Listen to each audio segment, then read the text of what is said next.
Sairam, everyone.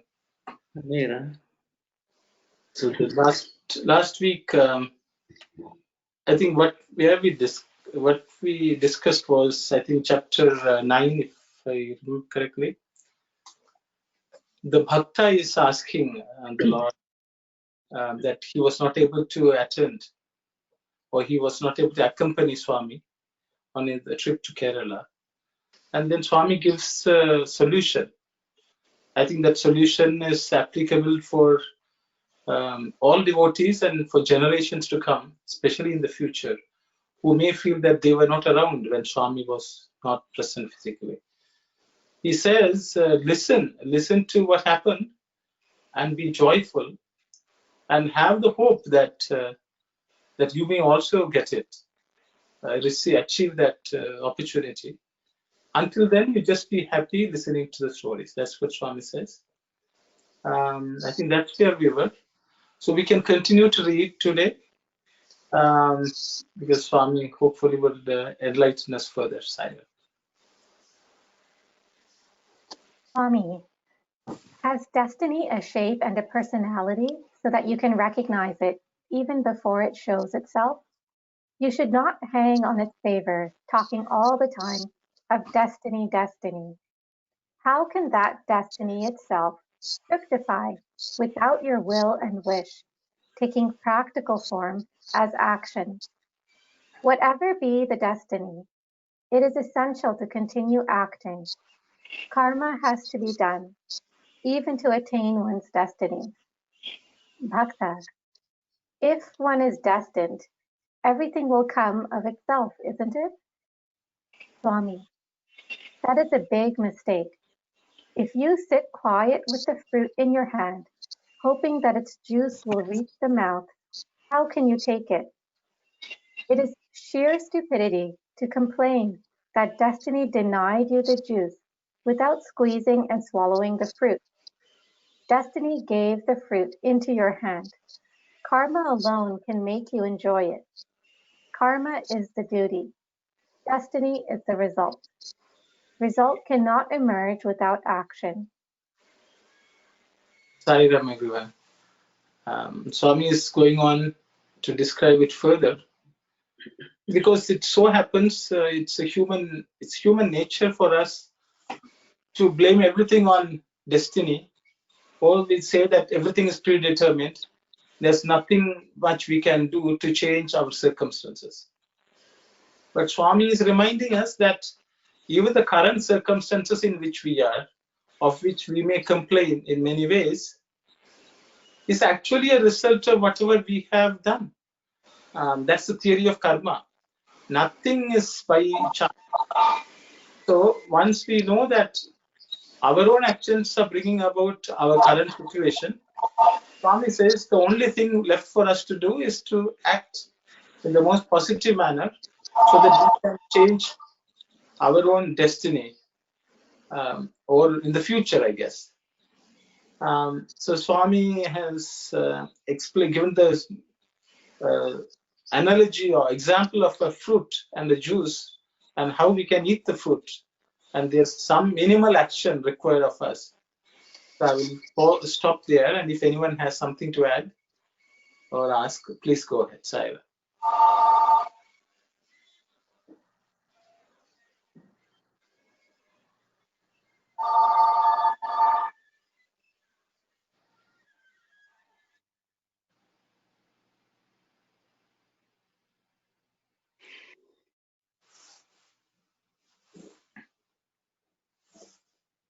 I guess I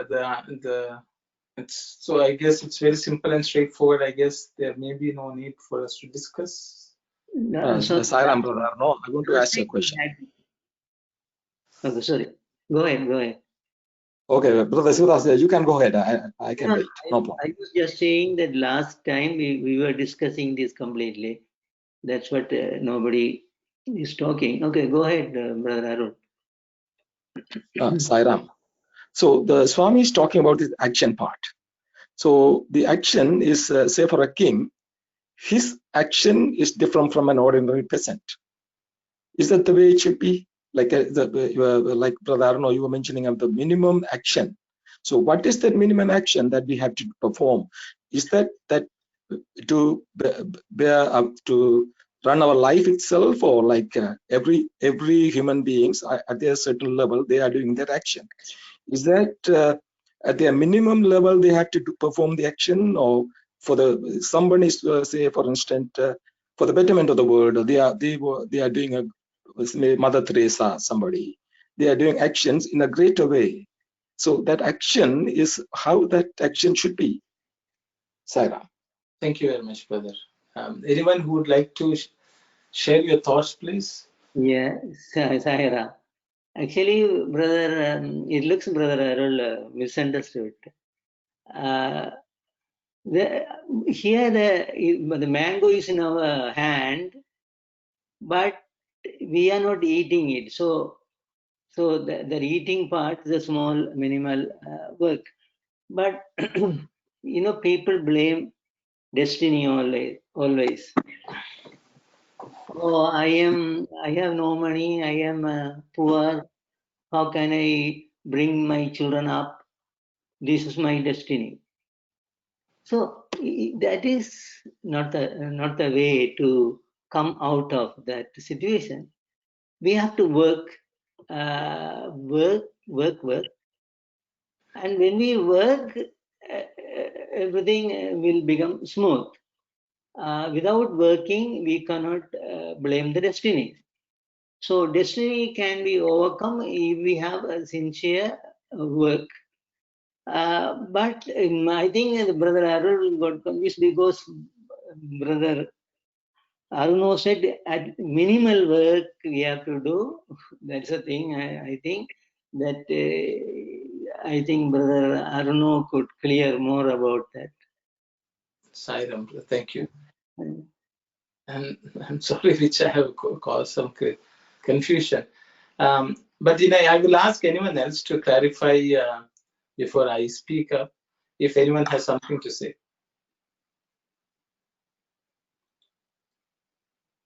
Yes, brother. Yes, brother. So, that Atma is covered by the ego and karma and Maya. So, your part to bring that Atma out by doing the good deed to liberate that Atma. That is our main goal, supposed to be there. So, you have to start somewhere. That is my understanding. Thank you, brother. Okay, Sairam, brother. Thank you. Anyone else? So maybe I will clarify. I think, brother, I will just try to answer the question which brother Arul asked. Swami is talking about action. And I think brother Arul asked, some people are doing greater action, some people are doing less action. It's a human nature for us to think that something is more great, something is less great. Unfortunately, because we listen to news, and then we think someone is doing some great work. I think everyone may be doing some good work, no doubt. But I think what Swami is referring to here is, if we have a goal, we need to work towards that. It just not come by itself. Just like a student who wants to score well in an exam, they would just focus and they have to work. And of course, the results are not in their hands, but they have to work hard. But whatever effort they put in is theirs forever. If they've learned something, that's there for them. But unfortunately, what happens is, in this world, all of us are in unique situations. Each and every one of us is actually in a situation which is much different from everyone else. But within that, we have to set our own goals and work towards to achieve anything which we want to achieve. But we should not give up. I think that's what Swami is saying. We cannot blame our circumstances and say, I can't do anything, this is my lot. That Swami is saying, that lot has been brought about by our action. And even to recover or get rid of that or overcome that situation, whichever we don't like, we have to make effort. We just cannot sit and say, we cannot resign to fate and sit quiet, sit doing nothing. But sitting doing nothing, it's also action. And the inaction itself is an action because we are not doing anything. We are wasting time. So that itself by itself becomes action. But I think the most important thing is, means we are all placed in this world. There are so many things vying, they are competing for our attention. But we give importance to something. And when we give importance to something, we neglect everything else. Because if we give importance to that. But the reality is, when we have to succeed in something, for example, I want to win an Olympic medal, I will give up everything and practice because that is my goal. If I want to score well in an exam, I will give up everything and study well. The same way, we do not approach spirituality because spirituality becomes something which is dispensable. So if it's dispensable, we will neglect everything because we all will give the excuse, this is important, we have to do our duty. Swami will say the greatest duty for you is to realize yourself. That is why you are born. Unfortunately, we don't give it any importance. At the flimsy reason, we throw it away. We are not as determined as we are to pursue spirituality with seriousness. That means we should be able to give up everything else in this world. Otherwise, we are just part-time devotees, part-time sadhakas. Because when something else comes, we think that is important, we can give up spirituality. So that is what Swami is, I think, referring to, because if we are in a situation, even spiritually, we don't know much, it is because not only in the past, in our past life, in this life, in past lives also, we may have not given it enough importance. So if we want to change it, I think Swami is, that is the point which Swami is making. Because the devotee is saying that I could not go. Then Swami is saying, yes, you may have not gone. Okay, but that should not make you into a negative, pessimistic mode. You should be optimistic. You should hope that something good will come if I work hard. But if you don't do that, you will not achieve what you would like to achieve. I think that's what I'm saying. I hope I answered your question. Minimal means we should make some effort.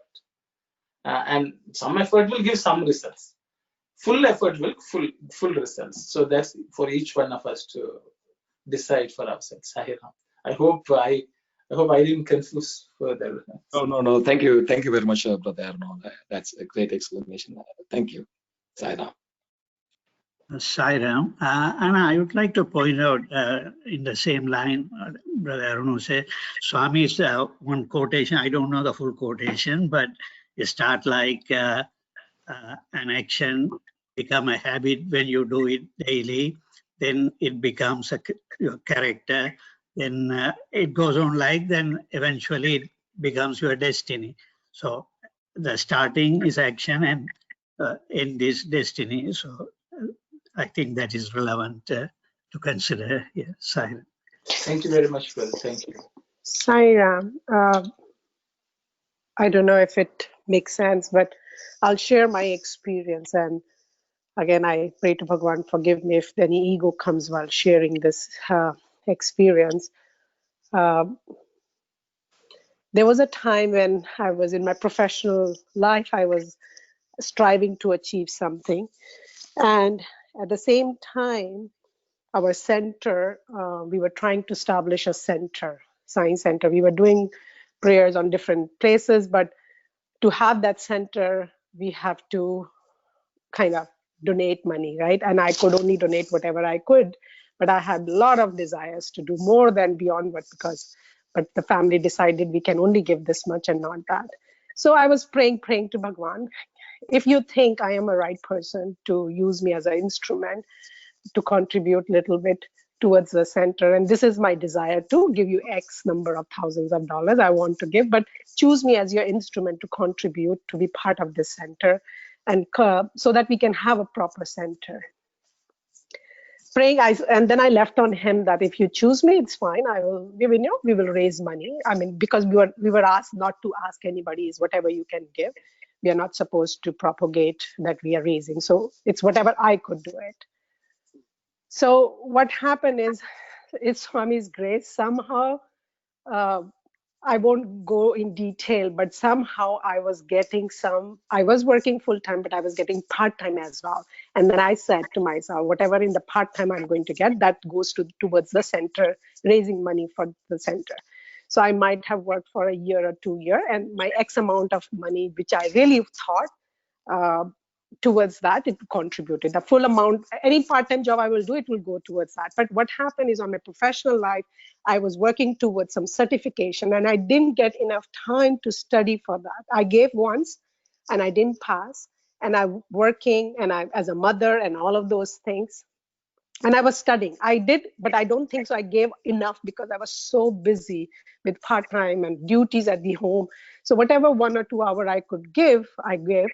And a day before the exam, I usually work like day and night and study. A day before the exam, my daughter said, "Mom, you're not studying. You're not one of those people." And I don't know. I just talked to him. Literally, I remember, because I write my experience. I told Bhagawan, I didn't waste time. I was doing my duty. And my priority definitely everything took precedence to raise money, and I was working part-time.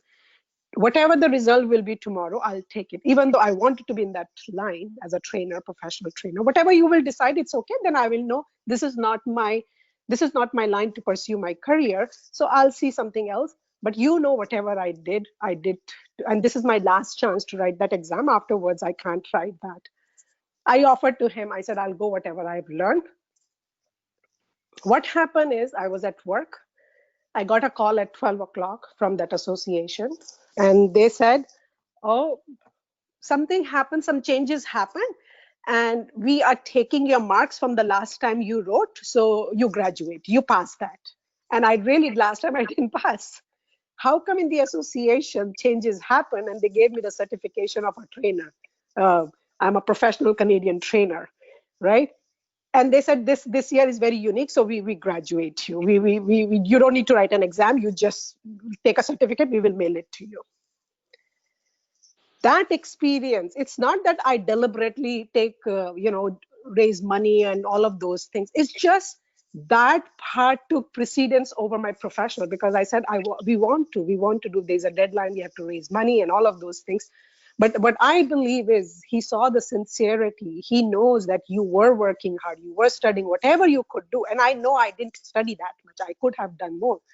But look his Leela. I don't know, either you can say it, I'm fool, but I believe that's his Leela. He was testing me, taking me towards the last minute, how much I can do, and what takes more importance in my life. Sairam.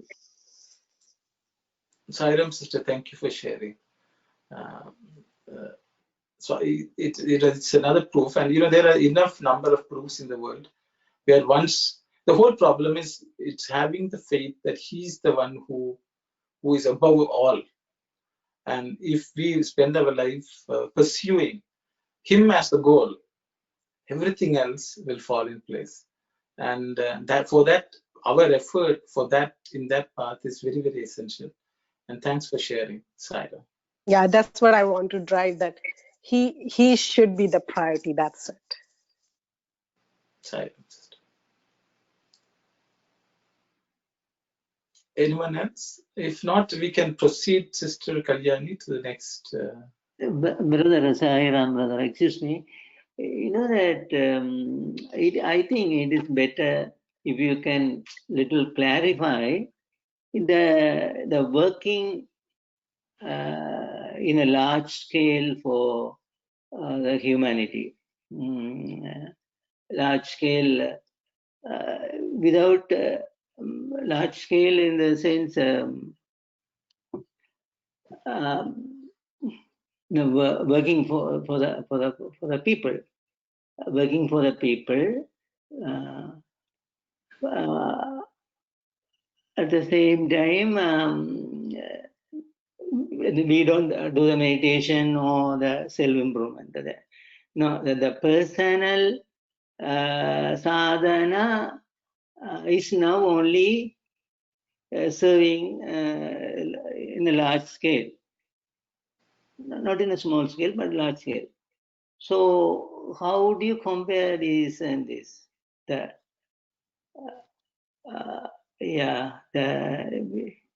Sorry, okay, thank you very much, brother. The thing is, this is my understanding, others may feel differently. Whatever we want to do in our life, it has to grow from ourselves out to the world. So there is a law in that journey. We should not sacrifice ourselves, our own growth, people around us who depend on us, and then we look to the world. Because many people take up mega projects. They think they are serving the world. It is actually a problem of the ego. Because what happens is God does not need us to do anything mega. Because this is something which I don't know whether you all, if anyone reads Conversations with Sai Baba by Dr. Hisler. He's asking this question, Swami, what should we do in the world? Swami says, lead a very good life. Lead a life the way I have explained to you. And in that life, people around you will benefit. That's all I expect from you, nothing more. But because without sacrificing that, if we do something, if the destiny puts us in a role, like a king as brother, because that becomes a job. But if I think I should become a king so that I can serve, then something is wrong. Because sometimes our ego is very, very, I think the desire for recognition, for publics, sometimes pushes us so hard that we get deluded into thinking that is sadhana. Because God in the world does not require anyone to do something mega. But the thing is, if you are put in a position where you have to do, you could discharge it just the way I go to work and come. So for example, if I am a CEO of a bank, for example, head of a department, if I think I am now in charge, I have to control everything, and then it's ego boosting. I should understand, even when I'm doing that role, I am only playing a small role. Just like a squirrel helping the building of a bridge, it's absolutely no different. Your title and a humble.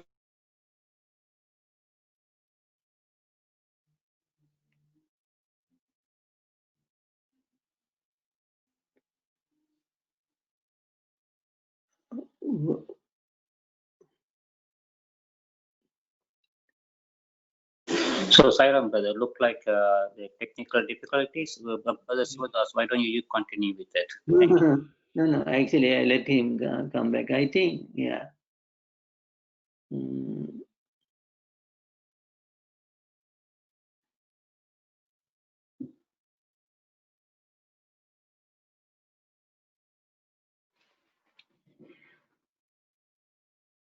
Yeah, and he's.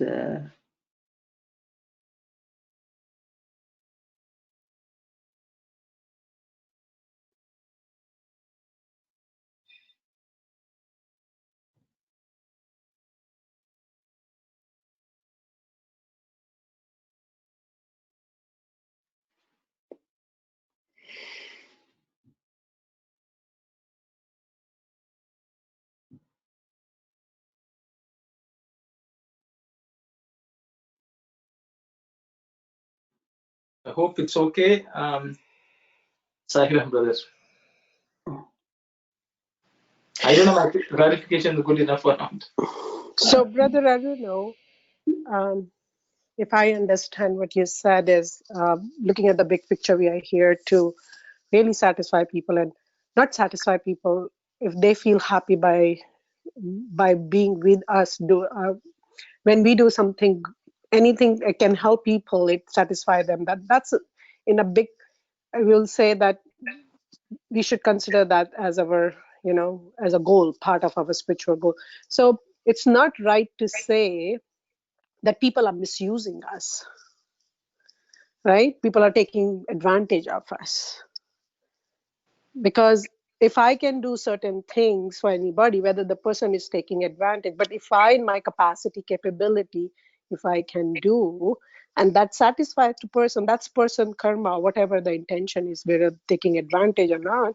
But if I can do it, I should not think anytime anybody's taking advantage or misusing me, because I'm making that person happy.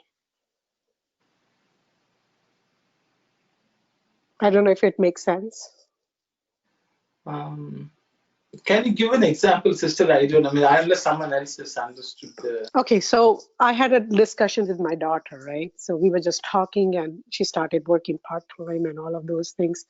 So the discussion came, she was like, no, I'm not going to people in this office, they take advantage, they keep pushing you to do certain things. And my take on that, if you can do it, don't think who is taking advantage of yourself or whatever. If you can do it, and that helps the office or other people, you do with your good intention. Do not, when you think about other people are taking advantage of me by asking me to do certain things, even though it's not part of me, I'm still doing, they're asking me because they think I don't answer them back, or I'm not very strong, so I have to come out very strong that you can't take advantage of me.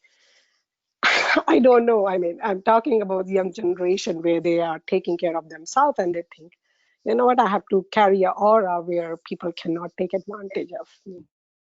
Okay, thank you very much, Sister. It's a very good question. I don't know whether others can comment on it.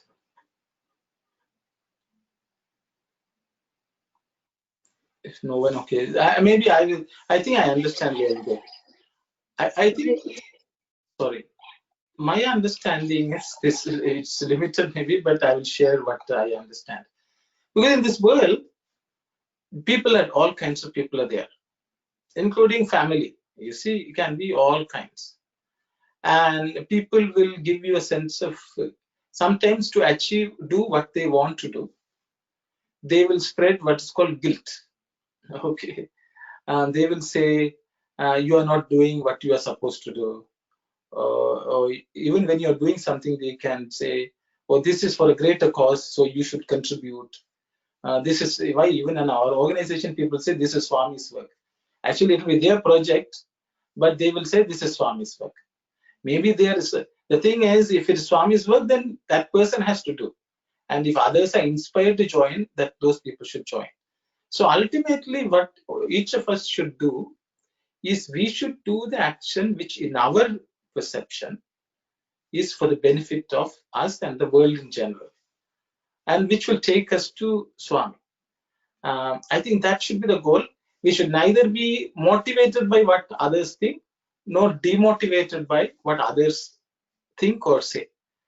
So others should not really influence us. It's we as individuals should decide for ourselves, is this taking us forward to the Lord? Once we do that, then our only contract in this world is between us and the Lord, not with any individual in this world, including our office place. I think that is if we cultivate that, that will not give us any negativity, which you are referring to. Others are taking advantage. If others are taking advantage, you don't give advantage. Don't think about it. But you need to do what exactly is right, so that you are satisfied. Self-satisfaction, Swami will say, self-confidence will give you self-satisfaction. It is not satisfaction of others. If you have confidence in others and then others' satisfaction, that is something which you will never achieve. Ultimately, I think we should have, in our own mind, we should say, am I doing the right thing? And stick to it. And ultimately, the peace of mind which we have will tell us whether we are progressing. I think that's all. But instead of that, either a guilt or feeling the others, having a negativity about others, both are not conducive for a positive action. is what I understand. Saira.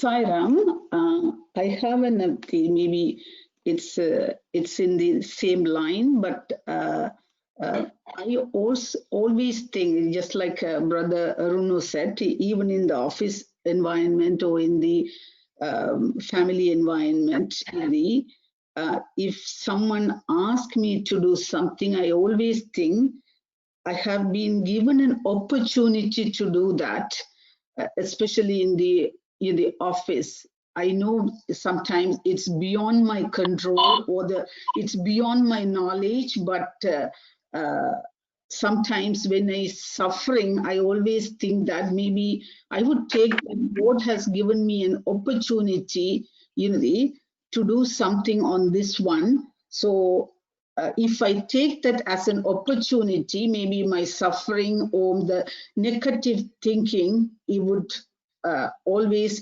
go away, and I will feel myself happy at the end of the day. That's the way practically every day I used to think about myself and move on to the next day. That would be that sort of the tool or the techniques I always use myself. That works too. Otherwise, every day it would be like a suffering. Thank you, Saira. Thank you very much, sister. Thank you, Saira. Saira, I would like to know regarding all these discussions, especially what Brother Sivadas asked and Aruno's answer. Now, Swami, as I have read in so many times, Swami has in discourses and all that, he repeatedly said, God look into your innermost feelings and intentions. He looks into your bhava. So the quantity of work is not concerned. So based on that, so is what you do in the large scale social work or just doing your job, it doesn't really matter what. So what is your innermost feelings and intention? That is the only thing matter to God. Swami has clearly in so many times he has said that. So, thank you very much, brother. Sairam, brother. Yes, sister. I just wanted to say, when we think about others, it's reflect on us ego too. So whatever you can do, you're supposed to help out other people. When you think about others itself, it's how they are going to benefit, and you are thinking about their advantage. That shows you, I think, that particular person's ego. So that's, we shouldn't think like that. That's my take on this. Thank you, Saira. Thank you very much, sister. But I think what you're saying is right. But unfortunately, fortunately, we are all in this world together with other people. And other people are always clamoring for either attention or help or their own advantage. That's the reality also in life. And I think when we, for example, if a beggar is coming and asking us money, there are, Swami will say, don't be irresponsibly give money. So the thing is, so we have to find out whether that person is asking irresponsibly. And if it's, then once we understand that, we don't need to feel bad that the person is irresponsible, but we should try to help the person to the extent possible. So to some extent, we may have to evaluate what others are demanding from us, because otherwise it will be indiscriminative. But the thing is, you are right, but that should not move us emotionally in any way, so that we have negative feelings. But it's unavoidable in this world that people of different kinds exist. So we cannot completely ignore, but we may have to observe. That's my view. But I hope I didn't contradict what you're saying. But I thought I would just elaborate on that side.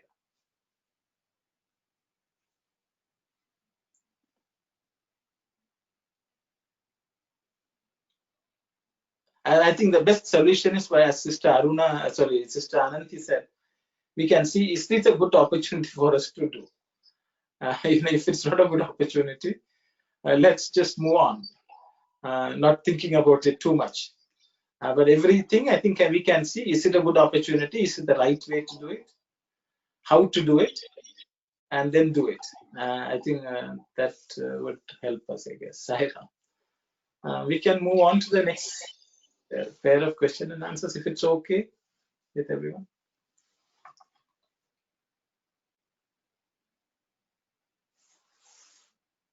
Bhakta. So, Swami, we should not sit with folded hands, placing all burdens on destiny, isn't it? Swami, listen. You should never underestimate your powers. Engage yourselves in action commensurate with that power. For the rest, talk of destiny to your heart's content. It is wrong to desist from the appropriate karma, placing reliance on destiny. If you do so, even destiny will slip out of your hands. Whoever he be, he must engage himself in karma. Bhakta. Yes, Swami. In the Gita also, Arjuna is told, even I do karma. The universe cannot go on if I desist from karma. And so, if you withdraw from it, how can you realize the result? I believe now that karma is Purusha Lakshana, the hallmark of men.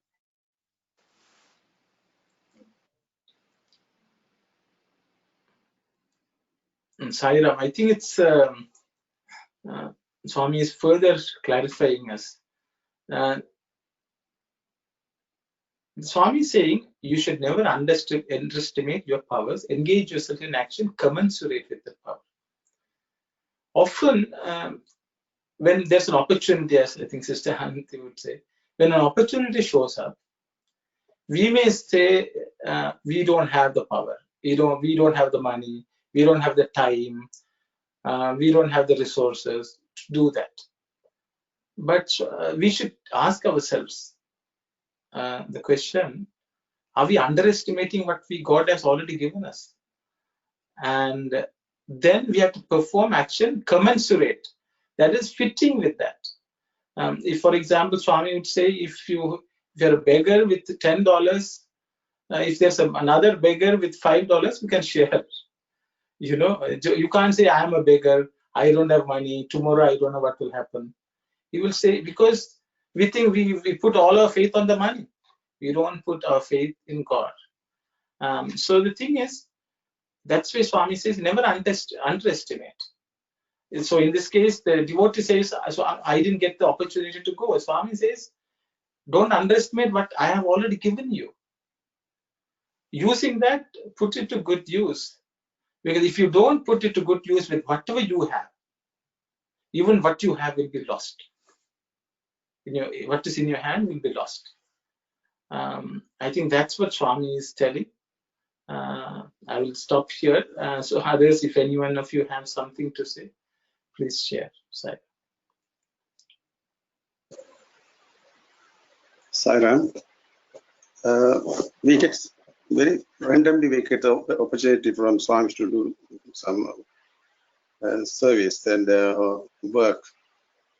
This is given by the God. We have to do that work wholeheartedly and whatever we have ability.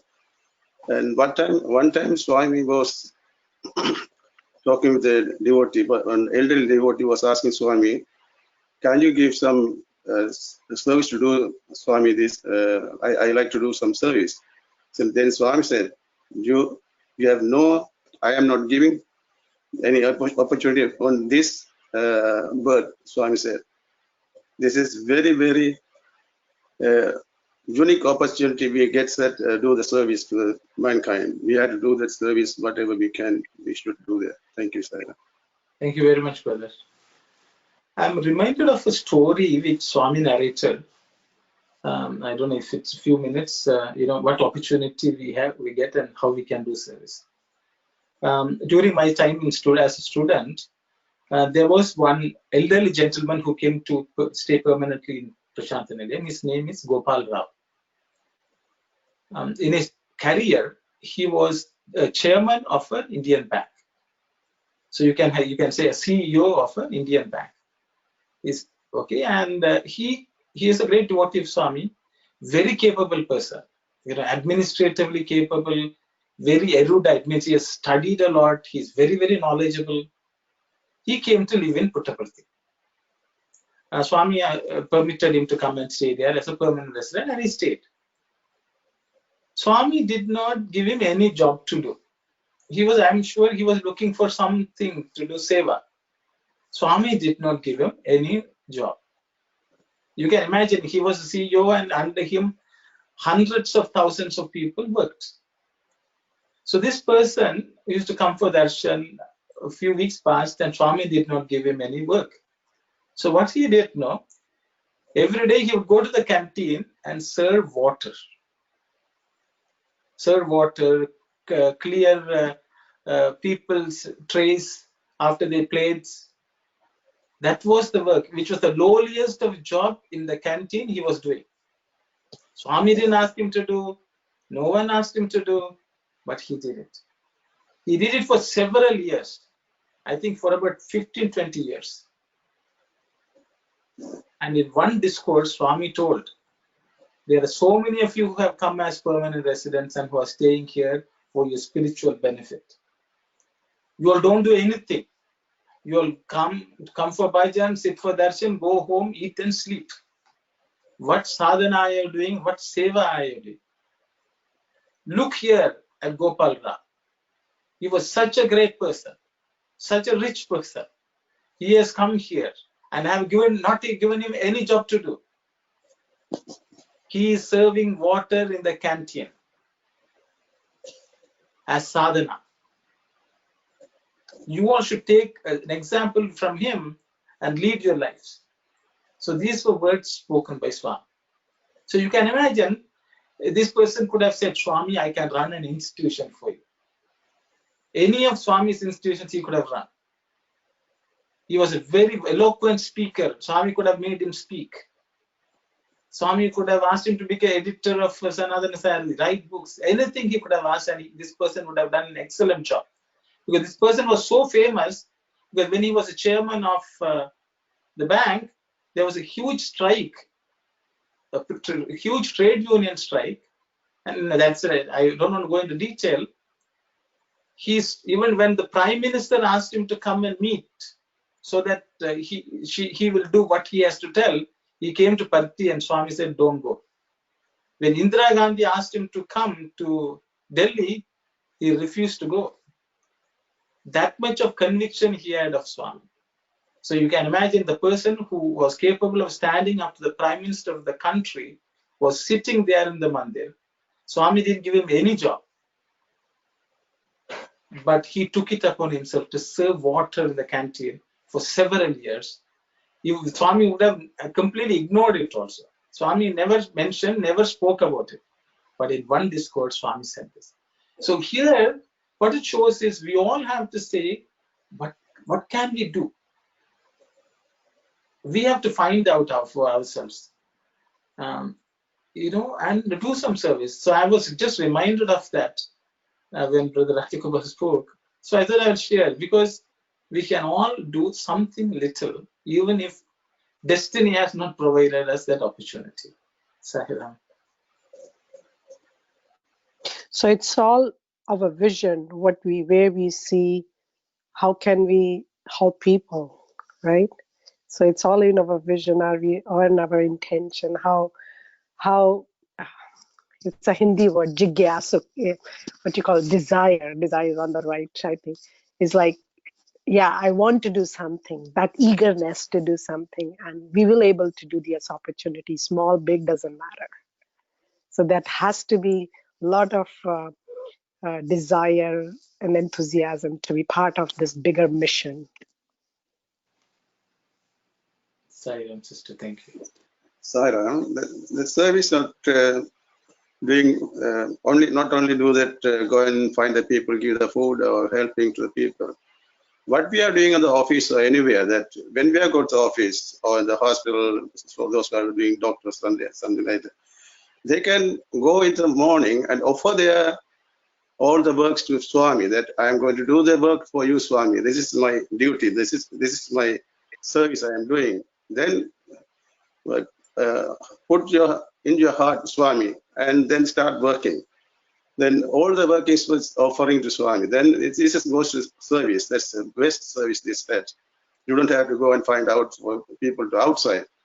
Like smiling to the people, also service. That's when you are smiling to the people, you are making the person happy.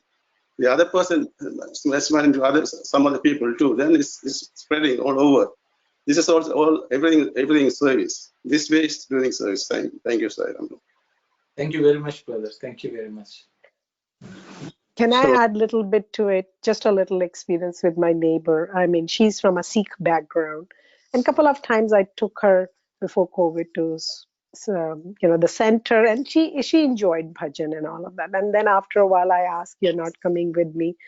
And then she said to me, Shivani, my biggest service is towards my kids. I have grandkids, even though I like to come with you, but my kids need me to take care of the kids. They feel comfortable. They feel their kids are secure in right hands. So I believe I'm sitting at home taking care of my grandkids is a service, and I'll stay and take God's name at home. And that made me realize sometimes we look outside the house, let me do this and that, but in my family, people are looking to get my help.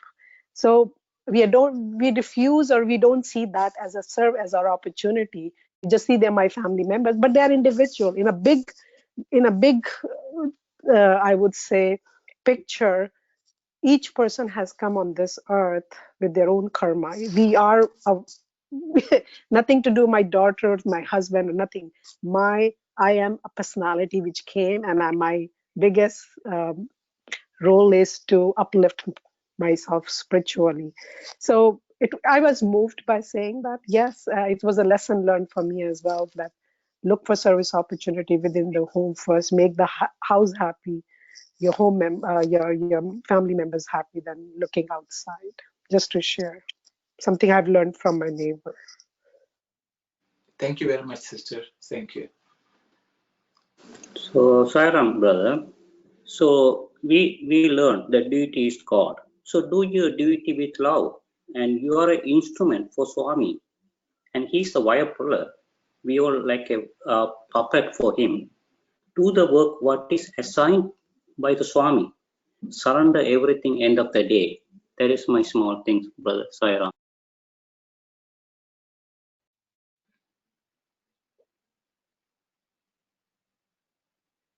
Sairam.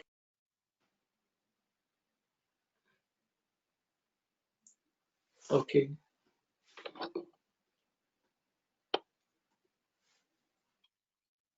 Okay, I think we can move on then, Sister Kalyani. Sorry. Can I just ask a quick question about the last paragraph? So even I do karma. So Swami St. Krishna is saying that to Arjuna? Yeah. Yeah. Okay. Yes. And so Krishna makes a statement.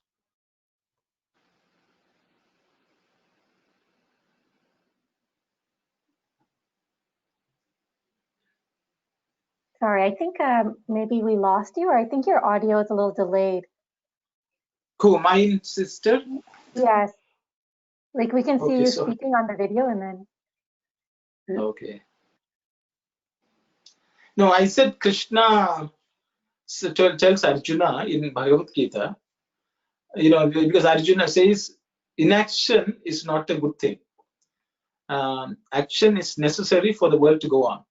And Krishna says, I don't have to do action in this world, but I still engage in action so that the universe can move on, work, continue to. So everyone in this world has to perform what they have to do. Swami gives this analogy. He says this entire universe is a machine, one big machine. And all of us have been put as a screw, a bolt, or some part, some moving part, some stationary part, something. And we should understand we have to discharge our job there very well, so that the entire universe as a machinery can work. The universe is after all nothing but God, Vishwarupa. And in that, Swami has put us somewhere in some place as a screw. So you just do that job first well. The mind wanting to do something else is a big problem. If the architect of the machine can take the one screw from somewhere and put it somewhere else, but when he puts there, then you do that job. I think that's what I thought I would mention, because while explaining this, Swami has talked about it on Gita, in Gita Vahini, as well as in some of the discourses, how we should consider ourselves as a part in this universe and do our best as an offering to the entire machine, which is God. So I thought I would share that. Thank you. And a direct translation of that word Purusha Lakshana, Purusha means man. Lakshana, you can say, is character or quality, or that is the definition. Okay, so multiple words I've used. I think all of them would sort of contribute, clarify one aspect of the word.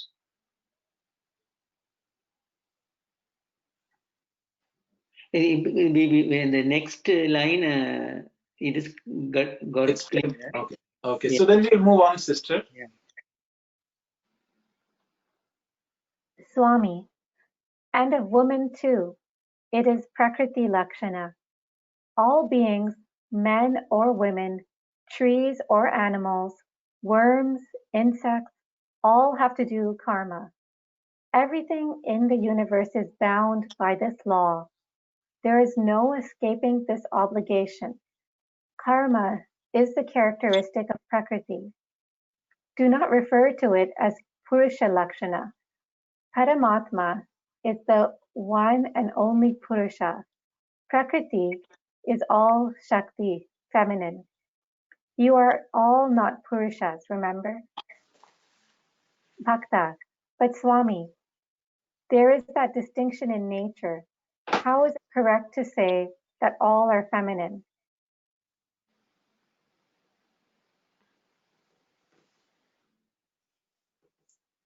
I think we will discuss the first part, because it's a very common Indian saying called Udyogam Purusha Lakshanam. Man has to go and do work. He's hold a job. But I think Swami wants us to clarify that, So that's why he's saying it's Prakriti Lakshana. In this world, we are all part of the nature. So as part of the nature, we all have a role to play in this world, in this creation. And then Swami is saying, you are all feminine. No, you are not Purusha, not man. So all of us should treat ourselves as Stri. In Dharma Vahini also, I think Swami is talking about Stri. Actually, it belongs to everyone, because we are all ultimately Stris, as Swami would say. I will pause here. If anyone has something to share, please go ahead. Sairam, brother. I just wanted to clarify the last sentence. Swami said, Purusha Lakshana is men and woman too. It's a Prakriti Lakshana. It is a Prakriti Lakshana is for common. See, Prakriti means a creation, sister. This Lakshana of doing karma is for the entire Prakriti. Everything in this created world has to engage in karma. So Purusha Lakshana is included in Prakriti Lakshana. Yeah. What we call, Swami is separating Purusha Lakshana. Generally, in the common usage, people say Purusha means the man. Yes. Okay? So Swami wanted to break that understanding that Purusha is man. Okay. And even the word Purusha Lakshmana, karma has to be done only by man, because in today's world, people think why man can only do, women also can do that job, type of thing. Swami says everyone in this world is doing some action. And doing an action is common and has to be done by everything in this world which is created. That's why Swami's creation is Prakriti. or nature. Yeah. So Swami is saying in the nature, everything is acting. Even a tree is always doing an action. Even a stone is performing an action. So everything is performing an action. And that's what Swami is saying. Okay, thank you. Thank you. Okay, so Sai. Fine.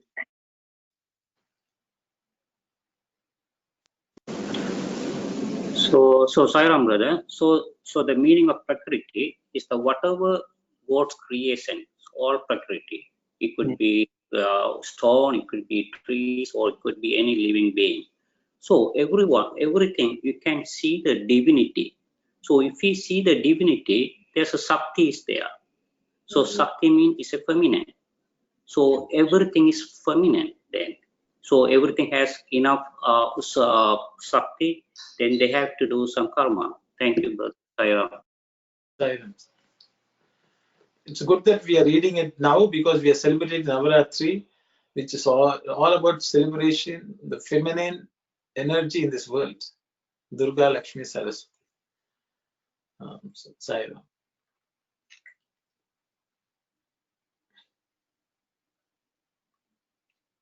Then we will move on to the next section because I think the question is here, but the answer is in the next. Sairam, brother, I just want to observe that that Baba, since his birth till he left the body, was working, which Lord Krishna says that even I was working. I am working because we have to work. We cannot be lazy. We cannot be sit in tamasic mood, and we have to work. Everybody has to work because sometimes sometimes there is a wrong meaning in other outside world that I can escape my duty in the name of sadhana. The name of sadhana. So no, we whatever the duty that is allotted to us, I have to fulfill it. Fulfill it. Yeah. So there's something, I don't know whether you understand that there's in the outside world there is sometimes confusion. People, oh yeah, I am doing meditation.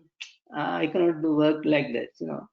So this is this will not progress. The aspirant will cannot improve in this excuse.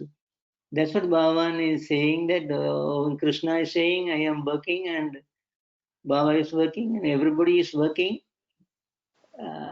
So work, as you very aptly said, that I may be a screw in the whole universe setup, so I have to do my duty. Okay, thank you. I just wanted to say, in case others have that same misunderstanding.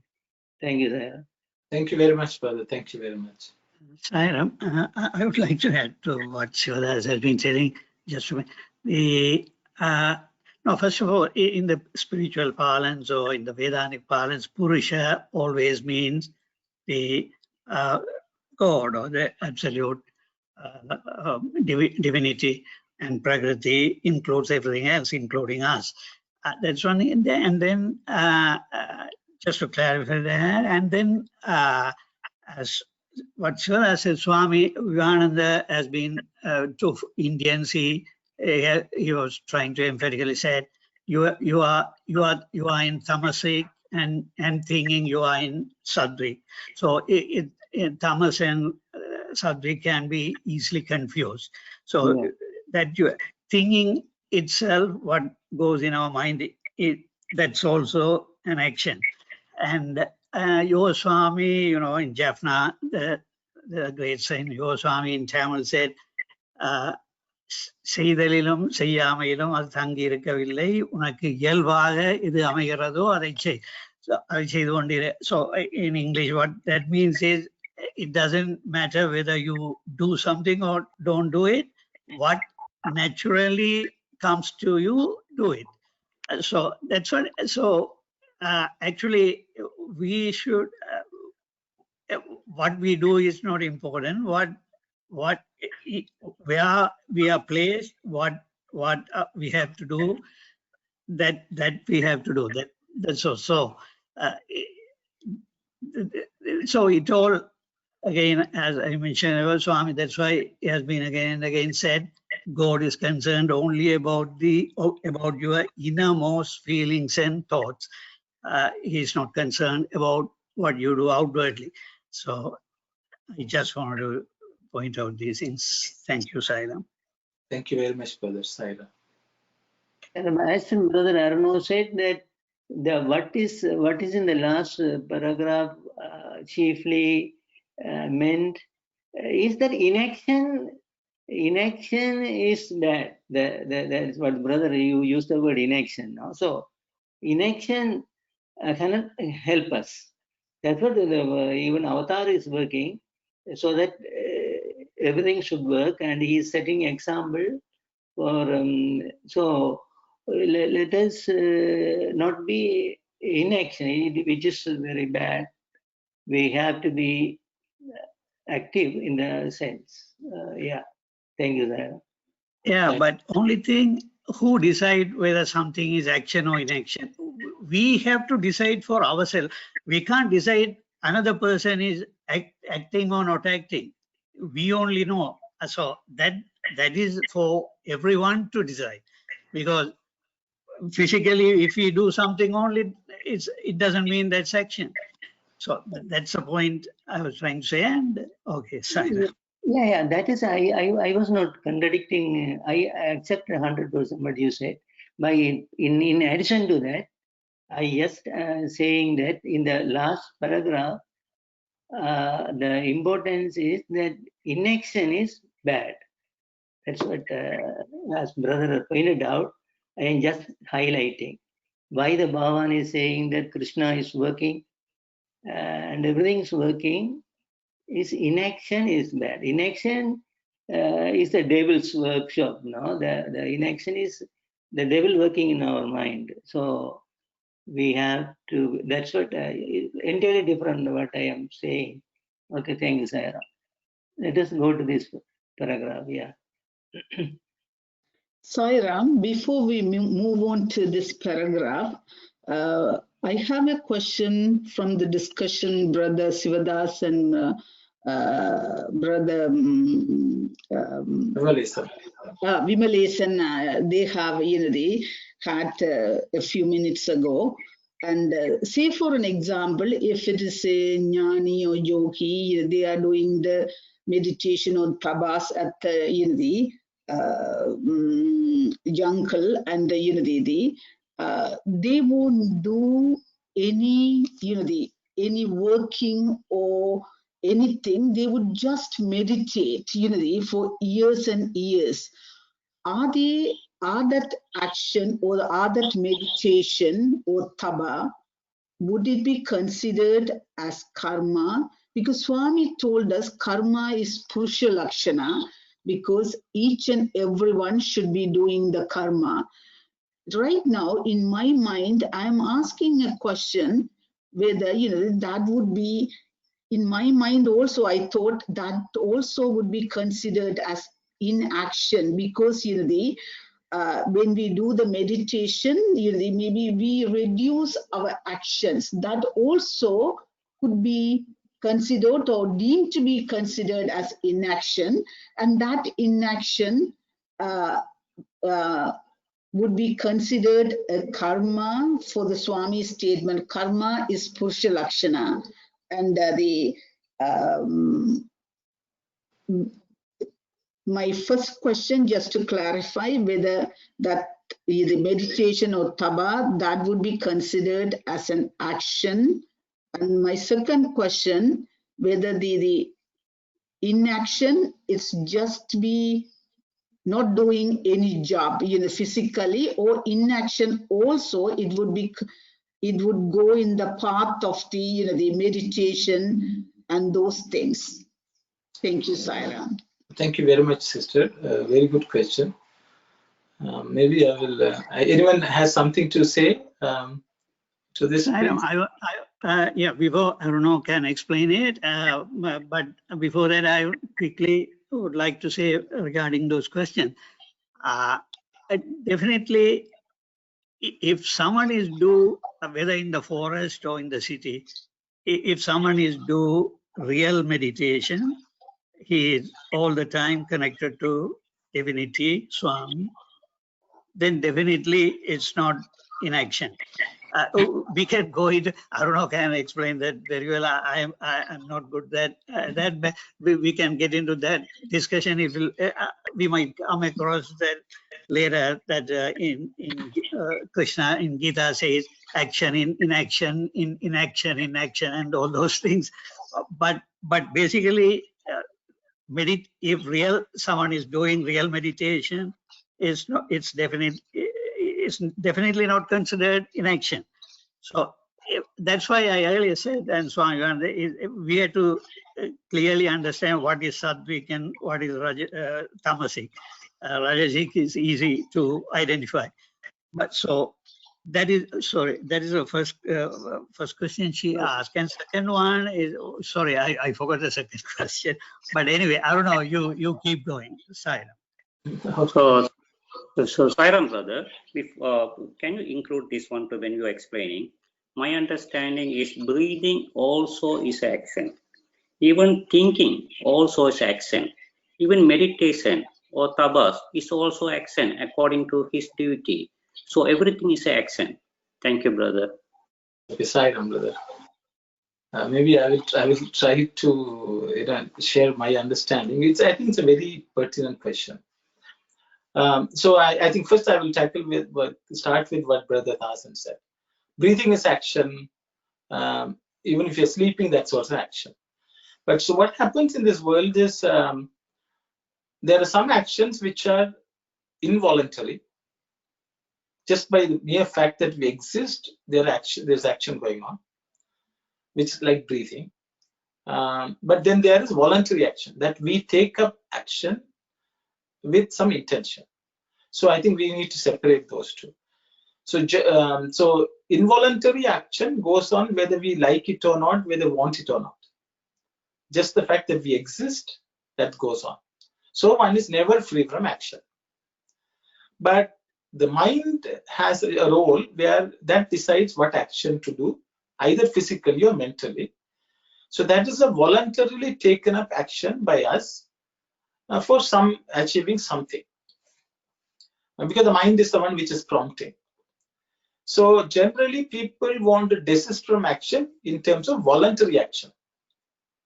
I just want to sit and not do anything. So I think Krishna and Swami is only talking about that part of the action where we voluntarily take up action, we give that up. For example, I have to go to work. It's a voluntary. I get in to the bus and I go and I do work. That is not that is a voluntary action. That's not involuntary action. But that is where we have a choice. Voluntary action is somewhere we have a choice. I think then I will go. So whether even voluntary action also means sitting and doing nothing. That's also voluntary action. Whether even if we think we are not doing it voluntarily, if you don't do anything, that is just sitting, doing nothing is also because you're sitting or you're sleeping or lying down. So that's action, but it's not constructive or productive. But I will go to what Sister Ananti asked about saints going to jungle and doing tapas. See, when someone goes into the goes and does tapas, they're purposely removing themselves from society. The reason why they remove themselves from society is twofold. One is because I am not going to be contributing in the worldly affair. I should not become a burden on the society. So the thing is, if in a jungle when you are living, if you're hungry, you have to look for food, you have to eat, you have to cook, you have to eat. So you have to be self-sufficient to live in the jungle without dependence on society. So you have removed yourself. But generally rishis went so that they just totally focus on self-improvement. Swami says such self-improvement is beneficial to the world because they will discover something, just like a scientist sitting in a laboratory working on something. So many rishis undertook this, and that is how they received knowledge from God. And also they also did that to train themselves to develop one-pointedness towards God, which they could later on, once they achieved certain mastery, they were able to come into the society. But once they came into the society, they function just like a member of the society. But the problem comes when we want to be in the society but want to behave like a rishi. That is not possible, because then we have to engage in some action, because we cannot be a parasite on the society. That is very, very important. So I think then we want to take the benefits of being in a society, but we don't want to give it back. That is not acceptable. As long as we live in the society, we should do. But again, Swami has said, don't run away because many people run away to the forest because to escape from the world. It should not be an escape from the world. Then Swami said that will not get you anything, because if you have not reached a certain stage, if you jam into the jungle also will give you a problem. So don't think that's a better environment. No, it is an environment only after you cultivate a good vairagya, you can go and engage in very serious tapas, search for God, and then it will benefit. It's my understanding. I don't know whether I answered your question, Sister Ananti. We have to give back whatever we have to pay for. Whatever we should not become a parasite in the society. That's my understanding. When you are in the society, you need to contribute your part of what is required in the society. Saira, it's very well clear, the both Brother Vimalesan answers, Brother Sivadas and Brother Arno, you all have wonderfully explained to me. Thank you, Saira. Saira, I include something that the sages, saint and sages, the real ones, they are praying for the benefit of God, the benefit of the universe. Huh? That's the Swami also says this, because of sage and saint and sages pray for me that to come to earth and bless the earth. That's why I'm here. Swami said. This was I heard that too. They are doing best service from that place too. I'm saying that. Thank you, Saira. Thank you, Brother Aruna, for your last explanation, which covers everything in a nutshell. Thank you. I think we can read, Sister Kalyan, you can read the.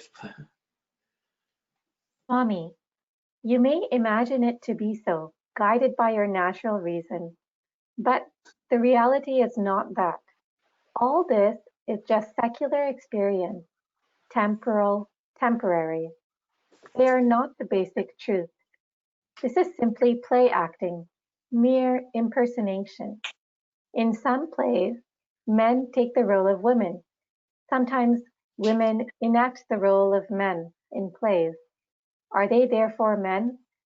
In the drama, Prakriti, all the actors are feminine, though there may be men's roles too. The genuine Purusha is only one. That is Shiva, the Atma. The Atma is immanent in everyone. But for this reason alone, all cannot be deemed masculine. The Prakriti theatre is like a girls' school, where all the roles of the play are taken up by girls. Shakti, which is feminine, puts on all these parts. But do not take the drama as real, my dear fellow. Sairam, thank you very much, Sister Kalyani. So Swami is sort of explaining himself, the previous, when he said only the Lord is Purusha, everyone else is. If we have put on a role, taken on a role in this world, it's just a role, it's not real. Because the creation, everything is feminine. So that's what Swami is saying. So I will open it up for any discussion or comments from others. Side.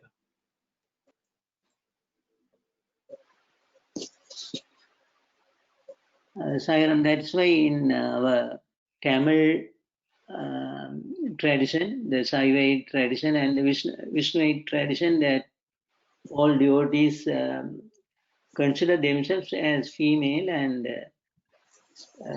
they start love. The hero is God. So the literature shows a lot of examples. Even the big saints consider themselves as ladies, feminine. Yeah, thank you. Thank you, brother. It's actually all religions. This aspect is there. Even if you take Islam, especially the branch of Sufism, they consider them as the beloved of the Lord. The same concept is there even in Christianity among some believers. So I think that this thought that God is the Purusha is there in every religion, and of course the modern day people may think, why is God a man? Things like that. Because that question arises because the women who have put on the role of the man are believed to be man. That's the whole problem. It is not a gender-based differentiation. It is a principle, the masculine principle as God. I think so. It's hopefully Sairam. Thank you very much, brother. Thank you.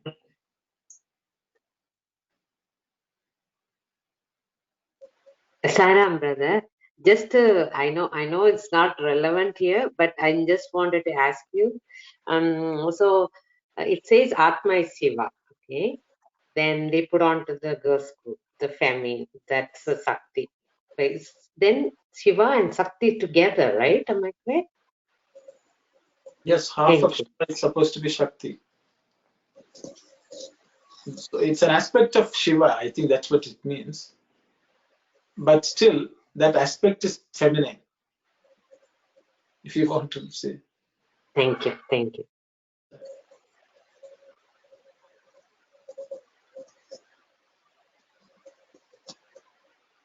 And when it's said like the masculine or the feminine aspect, like what exactly does that mean? Like, yeah. So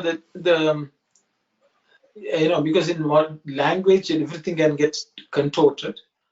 In the sense, masculine is that which does not change, that does not move, is Shiva, that never changes. Anything which is active in this world, which we see, is Shakti, feminine. Okay, so that's the differentiation. We cannot equate them with genders in this created world. So that's some of the masculine aspects are reflected in a role which a person takes on. That's why Swami used the analogy of girls' school, where the girls are putting on the act of a boy, which is the way. Even though many people move around as men, Swami would say they lack that purushatva. They may not be able to fully demonstrate or reflect that. So it is not a sex-based thing, if that's or a gender-based thing. It's a principle. For example, if you take an atom, that's called the dance of Shiva. I think that some of the people in the Western world, the scientists have called it. In an atom, the electron moves around, whereas the proton, which is a very negligible part, which is stationary and static. So the electron is the one which creates all these, multifarious molecules in this world, and that is what creates this entire universe. Whereas the proton is there, but it's not active. That does not cause the creation.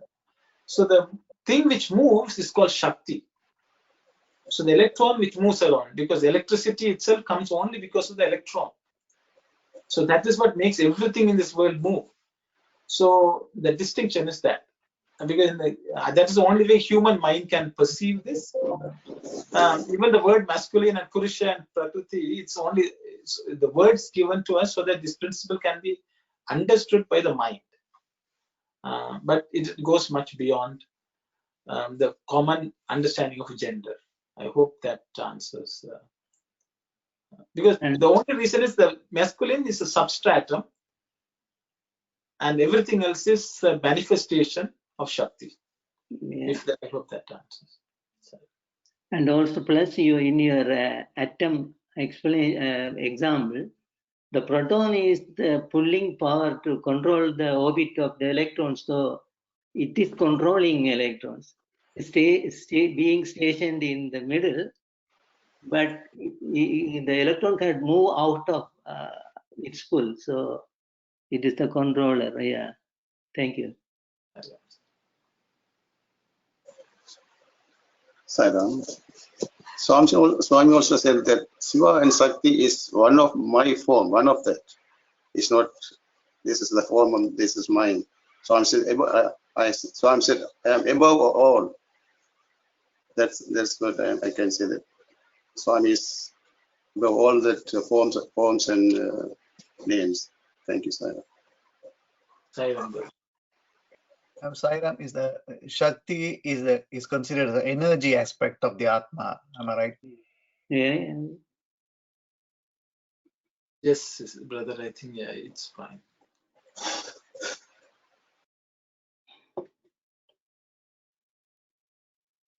So we have reached 10:21.